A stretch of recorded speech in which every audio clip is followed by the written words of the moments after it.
For centuries, Roman political life operated on one rigid, inescapable rule: act like a king, and you die. The Republic was built on a deep, ancestral hatred of autocracy.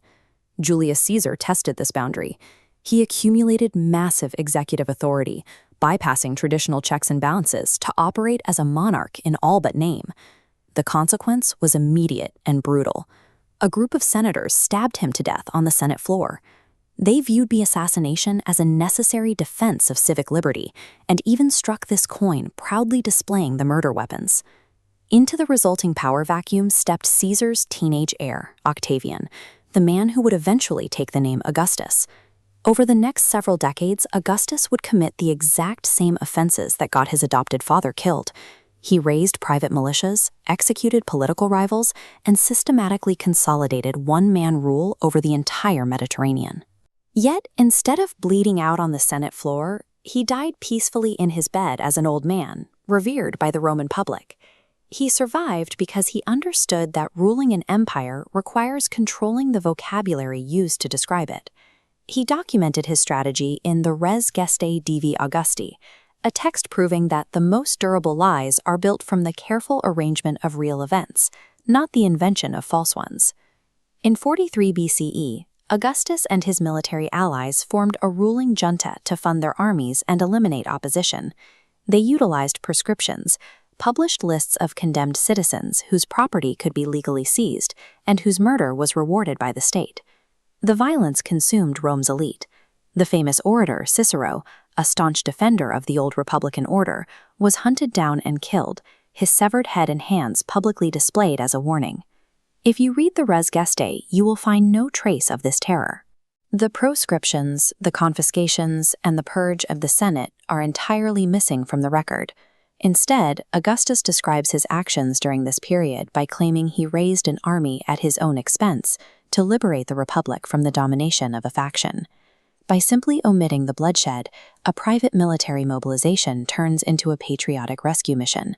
The violence required to take power disappears, leaving behind a record of public service. Civil wars present a distinct political challenge. A leader cannot easily claim to be a unifying figure while actively slaughtering fellow citizens. Augustus solved this by systematically stripping his Roman opponents of their political dignity. The men who assassinated Caesar, Brutus, and Cassius are never acknowledged as defenders of the Republic. In his official record, they are reduced to a single category: murderers. Sextus Pompey commanded a massive navy and represented a legitimate rival center of power in the Mediterranean. Augustus labeled his campaign against him as a war to free the sea from pirates. When it came to his final rival, Mark Antony, Augustus refused to even write his name. Antony is referenced only as a faction. By emphasizing Antony's alliance with the Egyptian queen Cleopatra, Augustus painted a Roman commander as the pawn of an Eastern monarchy. Redefining these internal conflicts as the pursuit of justice and security allowed Augustus to wage decades of Roman-on-Roman violence, while branding every campaign a mission of national salvation. By 27 BCE, the civil wars had ended. Augustus held total military supremacy, but ruling openly as a monarch would invite the same knives that killed Caesar. So he staged a highly public transfer of power. He officially announced that he was returning control of the state, its laws, and its armies back to the Roman Senate and the people. He carefully declined toxic titles like dictator or king. He chose instead to be called princeps, meaning simply first citizen. Beneath this display of modesty, the reality of power remained intact.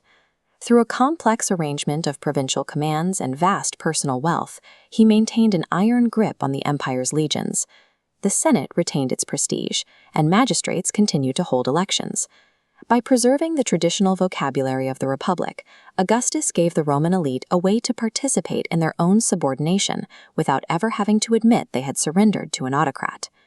The Res Gestae was designed to outlive its author. Following his death, the text was not filed away in an archive. It was carved into bronze and stone and displayed publicly in cities across the empire, most notably in Ancyra. The medium itself performed political work. A speech or a pamphlet can be debated, but an official inscription placed on the walls of a temple carries the weight of institutional truth. It turns a curated personal narrative into an unassailable civic fact. The effectiveness of this narrative relied heavily on its foundation in reality. The roads were indeed safer, grain flowed into the capital, the economy stabilized, and the empire enjoyed decades of material prosperity. But the official peace had no graveyard. The families ruined by confiscation, the senators exiled, and the crushed alternatives to autocracy were written out of the narrative so completely that the violence of the past seemed to never have occurred.